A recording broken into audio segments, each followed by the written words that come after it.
Boyamin menyebut drama Firly Bahuri sudah ada sejak dirinya menjabat sebagai Deputi Penindakan KPK. Pertama, ini adalah klimaks ya dari drama-drama yang tersajikan pada saat proses penyidikan ketika tersangka belum ditetapkan oleh Polda Metro Jaya. Jadi saya melihat bahwa Polda Metro Jaya sudah bekerja keras ya penyidiknya secara profesional.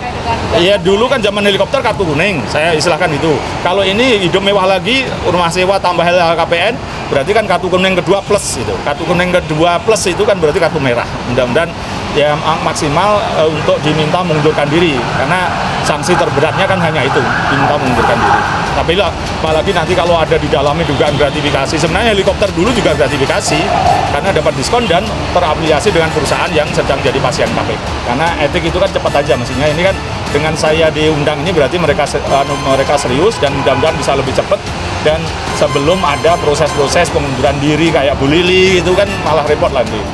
Tidak bisa berkata apa-apa lagi atas ngumpetnya Pak Firly kecuali satu kata, memalukan. Memalukan atas perbuatan yang dilakukan Pak Firly karena yang memalukan. Jadi malu atas hal-hal yang dilakukan Pak Firly karena memalukan kita semua. Karena apa? Sebagai Ketua KPK mestinya memberikan penjelasan dan memberikan klarifikasi sehingga masyarakat paham, karena sebelumnya Pak Firly membantah tidak melakukan ini dan itu terkait dengan dugaan pemerasan terhadap pada Pak Syahrul Yassin Limpo.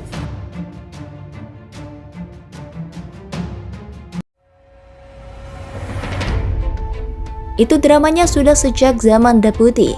Udah pelanggaran kode etik dan pertama kali baru bertugas belum beberapa bulan. Kemudian kasus helikopter pulang kampung, ujarnya.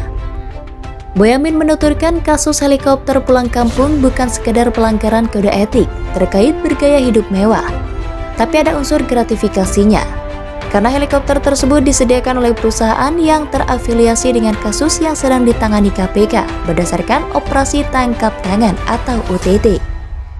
Gratifikasi dalam pengertian karena dapat diskon besar. Harusnya minimal itu adalah 20 juta untuk operasionalnya saja. Tapi ini 7 juta rupiah 1 jam, itu diskon dengan alasan COVID. Diskon itu gratifikasi, kata Boyamin menegaskan.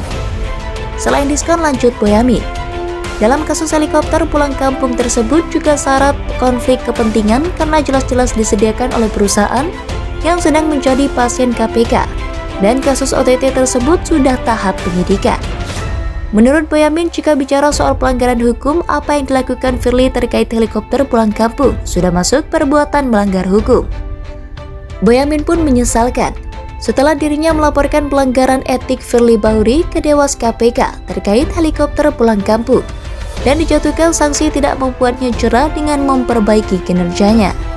Setelah saya laporkan dan diputus Dewan KPK, tidak menjadikan Pak Firly untuk memperbaiki kinerjanya, tapi malah masih banyak drama-drama lagi, ujar Boyamin. Selain faktor Firly, Boyamin mengatakan kemerosotan kinerja KPK sudah terjadi sejak revisi Undang-Undang KPK di mana kewenangan pimpinan KPK bukan lagi penyidik dan penuntut. Selain itu, dalam undang-undang tersebut dikatakan, KPK sebagai rumpun eksekutif yang berarti berada di bawah kendali pemerintah. Lantas apa artinya? Itu sangat berpengaruh karena pimpinan KPK hanya sebagai fungsi-fungsi administrasi. Meskipun pimpinan KPK punya kewenangan, tapi betul-betul mendegradasi kewenangan KPK, ujar Boyamin. Kinerja KPK merosot jauh dibandingkan rekan sejawatnya Kejaksaan RI, yang mendapat penilaian tingkat kepercayaan tertinggi publik 81,2% pada Juni 2023 lalu. Hal ini kata Boyamin, karena Kejaksaan berhasil mengusut kasus-kasus besar seperti minyak goreng, Duta Palma, Jiwasraya, Asabri, Satelit Kemhan, Bakti Kominfo hingga pembentukan Jaksa Agung Muda Tindak Pidana Militer atau Jampitmil dalam menyelesaikan perkara koneksitas sipil dan TNI. Deputi, udah pelanggaran kode etik dan pertama kali baru bertugas belum beberapa bulan. Kemudian kasus helikopter pulang kampung, ujarnya. Boyamin menuturkan kasus helikopter pulang kampung bukan sekedar pelanggaran kode etik terkait bergaya hidup mewah, tapi ada unsur gratifikasinya. karena helikopter tersebut disediakan oleh perusahaan yang terafiliasi dengan kasus yang sedang ditangani KPK berdasarkan operasi tangkap tangan atau OTT. Gratifikasi dalam pengertian karena dapat diskon besar. Harusnya minimal itu adalah 20 juta untuk operasionalnya saja.